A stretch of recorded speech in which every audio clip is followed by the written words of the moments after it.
बातमी आहे शरद पवार यांच्या वक्तव्यासंदर्भात मोदी विरोधकांच्या आघाडीमध्ये वाद सुरू असल्याची कबुली शरद पवार यांनी दिली आहे। शरद पवार यांची पत्रकार परिषद पार पडली। यावेळी मोदी विरोधकांच्या आघाडीत वाद सुरू आहे।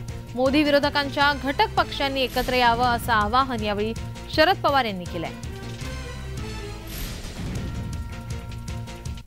जिथे शक्य ते संपावं आणि जे 2-3 उदाहरणं सांगितली अशी स्थिती आहे त्या ठिकाणी नंतर पुन्हा एकदा सिनियर लोकांनी बसावं, शक्यतो बाहेर राज्यातल्या, आणि ती प्रक्रिया आता लवकर सुरू होईल।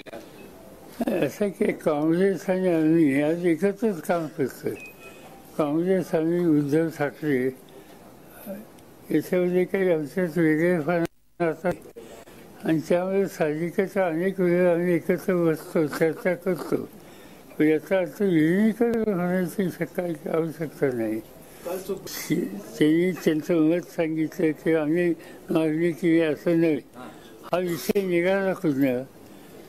संजय राऊतने एक 8 दिवसाच्या पूर्वी एक स्टेटमेंट केलं आणि त्यांनी एकत्र बसून याचा विचार करावा अशी सूचना केली। त्याच्यामुळे ही चर्चा सुरू झाली, नाही ती चर्चा आमच्यामध्ये नव्हती। आमच्यामध्ये चर्चा दुसरीच होती।